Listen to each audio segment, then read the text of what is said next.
Selamat pagi teman-teman semua, perkenalkan nama saya Dika Pero Ginting, saya dari Universitas Katolik Santo Thomas Medan, saya dari program studi pendidikan bahasa dan sastra Indonesia. Nah, kali ini kita akan memahami sejarah tentang perkembangan psikolinguistik yang diampu oleh dosen Bapak Immanuel D.B. Silitonga MPD. Nah, yang pertama adalah psikologi dalam linguistik. Dalam sejarah kajian linguistik, ada sejumlah pakar linguistik yang menaruh perhatian besar pada psikologi. Di antara mereka yang patut diketengahkan adalah William von Humboldt dan Ferdinand de Saussure, Edward Sapir, Leonard Bloomfield, dan Otto Jesperens. Dan von Humboldt pada tahun 1767 dan sampai 1835. Pakar linguistik berkebangsaan Jerman telah mencoba mengkaji hubungan antara bahasa atau linguistik dengan pemikiran manusia atau psikologi. Caranya dengan membandingkan tata bahasa dari bahasa-bahasanya yang berlainan dengan tabiat-tabiat bangsa-bangsa penutur bahasa itu, atau bandingkan dengan pendapat Edward Sapir pada uraian berikutnya. Dari perbandingan itu diperoleh kesimpulan bahwa bahasa atau tata bahasa suatu masyarakat menentukan pandangan hidup masyarakat penutur bahasa itu. Tampaknya von Humboldt sangat dipengaruhi oleh aliran rasionalisme. Dia menganggap bahasa bukanlah suatu yang sudah siap untuk dipotong-potong dan diklasifikasikan seperti aliran empirisme. Menurut von Humboldt, bahasa itu merupakan satu kegiatan yang memiliki prinsip-prinsip sendiri. Leonard Bloomfield pada tahun 1887 sampai 1949, pakar linguistik bangsa Amerika.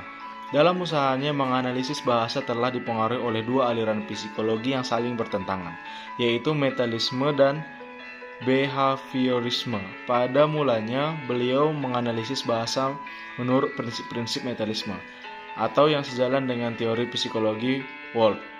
Di sini beliau berpendapat bahwa berbahasa dimulai dari melahirkan pengalaman yang luar biasa, terutama sebagai penjelmaan dari adanya tekanan emosi yang sangat kuat. Jika melahirkan pengalaman dalam bentuk bahasa ini, karena adanya tekanan emosi yang sangat kuat, maka muncullah ucapan atau kalimat. Jika pengalaman ini lahir oleh keinginan berkomunikasi, maka lahirlah ucapan atau kalimat atau deklarasi. Jika keinginan berkomunikasi ini bertukar menjadi keinginan untuk mengetahui, maka muncullah ucapan atau kalimat. Selanjutnya adalah Otto Jespersen, pakar linguistik berkebangsaan Denmark, telah menganalisis bahasa menurut psikologi metalistik yang juga sedikit berbau Behav. Jesperens berpendapat bahwa bahasa bukanlah suatu wujud dalam pengertian suatu benda seperti sebuah meja atau seekor kucing, melainkan merupakan suatu fungsi manusia sebagai lambang-lambang di dalam otak yang melambangkan pikiran atau membangkitkan pikiran itu.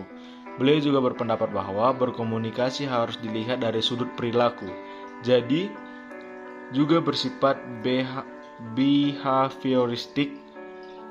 Malah beliau juga berpendapat bahwa suatu kata dapat dibandingkan dengan satu kebiasaan perilaku seperti mengangkat topik, melirik, atau perbuatan lainnya. Yang kedua adalah linguistik dalam psikologi. Dalam sejarah perkembangan psikologi, ada sejumlah pakar psikologi yang menaruh perhatian pada linguistik. Di antaranya mereka patut diketengahkan adalah John Dewey, Karl Bruckner, Walt Waston, dan Wyss. John Dewey pada tahun 1959 sampai 1952, pakar psikologi berkebangsaan Amerika, seorang empirisme murni. Beliau telah mengkaji bahasa dan perkembangannya dengan cara menafsirkan analisis linguistik bahasa anak-anak berdasarkan prinsip-prinsip psikologi. Umpamanya, beliau menyerahkan agar penggolongan psikologi akan kata-kata yang diucapkan kanak-kanak dilakukan berdasarkan makna seperti yang dipahami kanak-kanak, dan bukan berarti yang dipahami orang dewasa dengan berbentuk tata bahasa orang dewasa.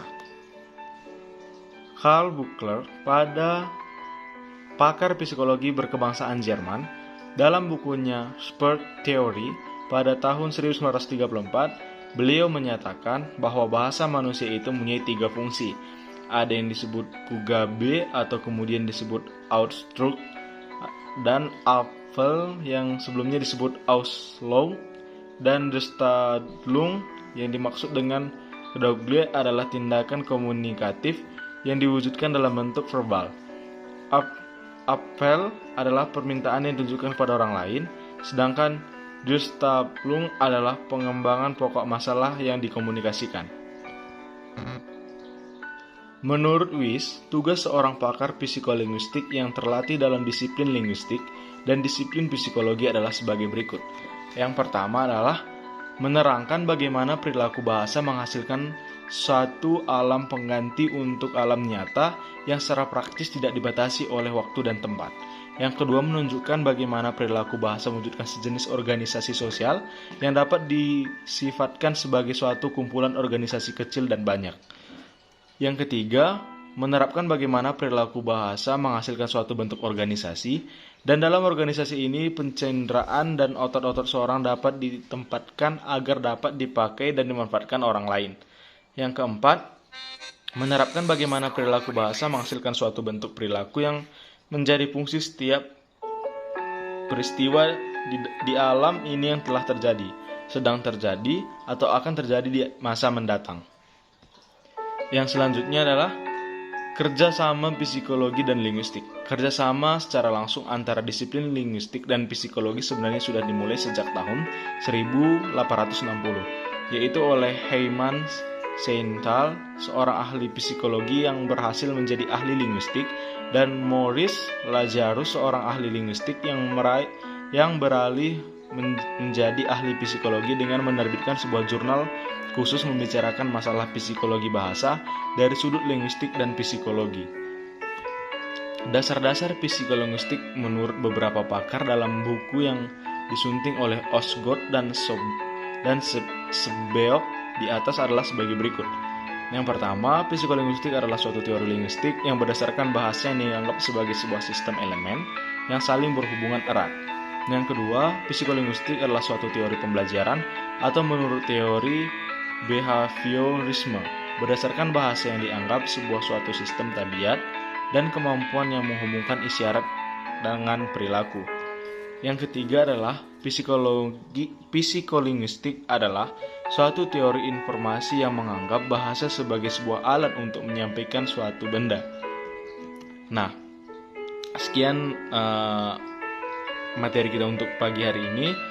Semoga apa yang dipaparkan dapat bermanfaat bagi kehidupan kita sehari-hari, dan begitu juga saya minta maaf jika ada tutur kata yang salah. Terima kasih.